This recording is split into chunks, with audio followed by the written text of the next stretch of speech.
Okay, so the big thing this upcoming week, well, in 2 days. This is our new fight video. Yes. Covering UFC 103 and Ultimate Fight Night. Yes, Ultimate Fighter kicks off this Wednesday with Kimbo Slice being one of the probably big attractions. Yes, and for all you people out there, tell me how he does against Wes Sims. And also Fight Night. Another thing is, so I think one of the interesting point about this, no one gets kicked off the show if they lose. Yeah, shocker. They're already in the house. Wonder why they did that. Well, you know what I think is? I think actually that's a better system. Yeah, it's going to make for better TV. Yeah, it's going to make for better TV. I think that, say you have the best guy in the house going up against the second best guy in the house, and the second best guy loses, then you never see how he would have fared against the other fighter. So I think that's kind of a good way to do it. Anyway, you guys will be able to watch it on Spike TV Wednesday night. We're going to move on to Fight Night, which will also be airing on Spike TV Wednesday night. What's up? I think it's Thursday night, isn't it? Or is it Wednesday night? Man, get your day straight, man. Because you know all these cowboys are going to be like, it's Wednesday night. Okay, well, whatever night that shit shows up, September 16th at 8 p.m., UFC Fight Night at the Cox Convention Center, Oklahoma. Right. The headliner is Nate Diaz versus Melvin Gillard, who has fought about 455 people. I'm going with Nate Diaz. Including your mom, yeah, who choked him out in the triangle. With a vagina choke. She's got a nasty vagina choke. Anyway. Kevin's got 3 kids from my mom. Anyway, I'm going with Nate Diaz over Melvin Gillard, hands down. I think it's going to be an up-tempo pace, but I mean, even though Nate Diaz does that pawing at you thing, I think it's going to catch him and put him to sleep. Yeah, now, the return of El Matador. Yeah. Isn't that his name? Yeah. Yeah. Roger Huerta. Decided acting. I guess you couldn't get an acting coach or an acting gig. Or just didn't have a good enough agent. But you know what? I hope you act as a fighter. Yeah, I hope you do, because I'm sure Gray Maynard's like, this is my opportunity. I'm undefeated. I wouldn't just love nothing more than to wreck that pretty face of yours. Yes.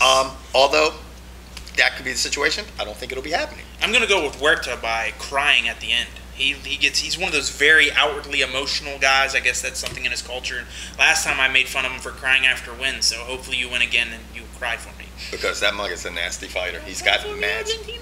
Please don't sing, motherfucker. You're killing my eardrums. So anyway, and Carlos, go ahead. No, you go ahead. Carlos Conduit versus Jake Ellenberg, maybe? Yeah, Jake Ellenberg's 21-4. I don't think. I mean, you know, that's an impressive record. Don't get me wrong. But I'm going to go with 2 inches on height on him. I mean, I don't know how much difference that's going to make, because like I was told, reach should never make a difference in a fight. Right. I'd have to go with.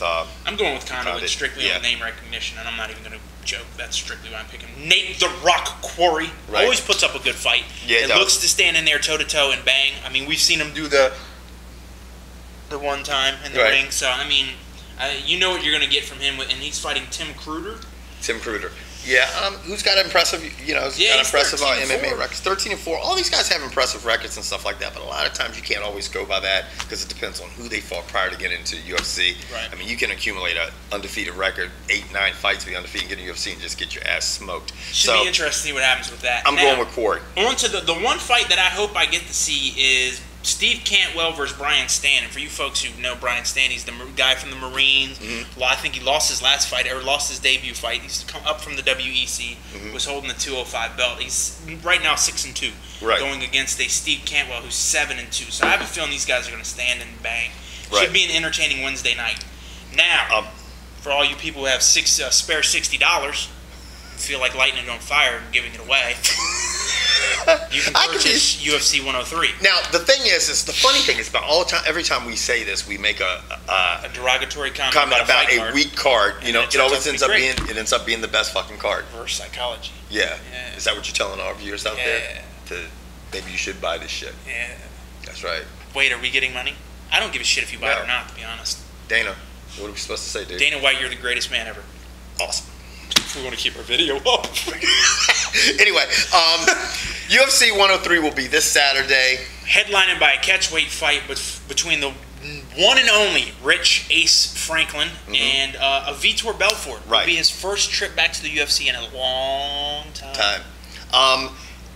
We'll start with this fight because we're talking about it right now. What do you think, man? I'm going to go with Belfort just because of how impressive he looked in his last 2 fights. You know what? I think Rich Franklin is nasty. He's great. I mean, you look at his losses, obviously, to Anderson Silva, Lyoto Machida earlier in his career. And you would think you don't bet against this guy. But, man, you know what? I gotta go with Vitor Belfort, Now, because when that guy's on his A game, just like Tiger Woods was this weekend, shit gets fucked up. The only thing I think that might throw Vitor off is going from a ring to a cage. It seems like there's a transition there somehow, but I think he would be smart enough to train in a cage for this. But he's been in the UFC before. Yeah. So he's not a rookie. Right.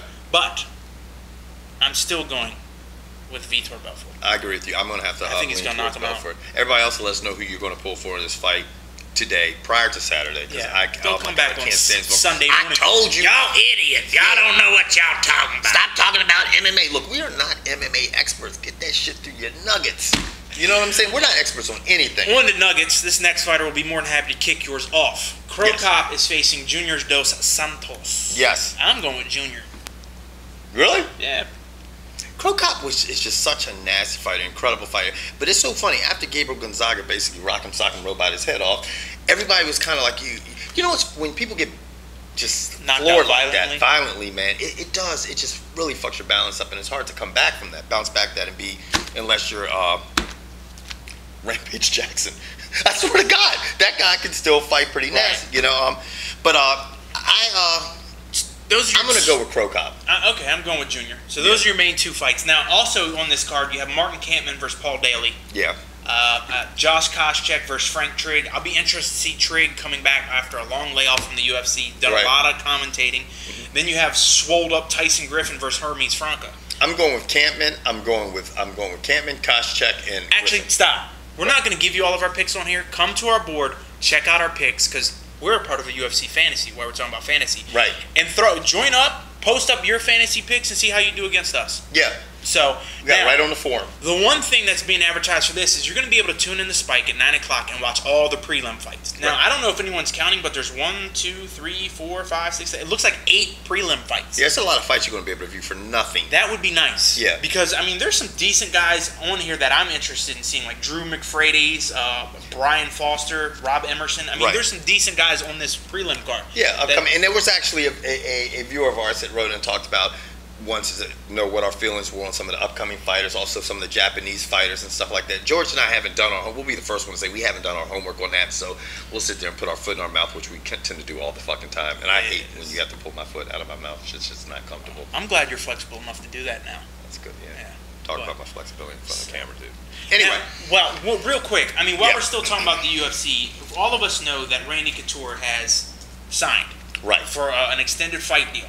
Now, I don't know why we're already can talk about UFC 105, but guess who the headliner is for UFC 105? Randy Couture versus Brandon Vera at 205. Now, y'all can call me a fucking nut hugger, call me whatever you want. Can somebody explain to me why Chuck Liddell doesn't get a chance to fight Brandon Vera, but Randy Couture does? Because he's Dancing with the Stars, George. You know. No, but beforehand, Randy Couture gets to continue to fight. Yes, I know he hasn't been knocked out as violently as Chuck has these last couple times, but I think Randy Couture and Chuck Liddell have put in time and deserve to fight whoever they want, whenever they want. Right, but I would have to. The problem is that Randy has been fighting good ass heavyweights and fighting them, not being put away. Nog, Lesnar, he hung in there for 2 rounds with Lesnar. He basically hung in there the whole fight with Nog. Liddell was getting knocked out by 205ers. Okay, it's 4 of his last 5. So you got to look at that though. Right, I understand that, but it's not has anything to do with you hugging Chuck's nuts. It just has to do with I just know what they're gonna say. Huh? I know what they're gonna say. They're gonna say that you hugged his nuts. And trust me, there's not enough room down there for me to get my head, or I might just try. Talking about this nuts, man. Anyway, my point is, Chuck doesn't have to go in and fight the top tier guy every fight. Right. Let him fight a Brandon Vera to try to get his stroke back. Right. Or something. I mean, he doesn't have to. I mean, nothing against Brandon Vera. But nothing at all. But it's timing.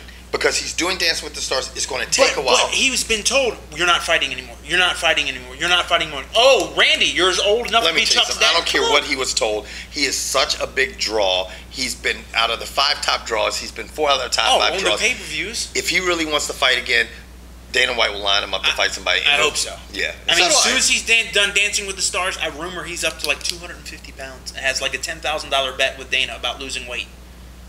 Wow, are you serious? Yeah, there's I mean, correct me if I'm wrong. Somebody out there knows better than I do. But yeah, he's got a $10,000 bet with Dana White, and then Dana White found out he was doing Dancing with the Stars. He's like, oh no!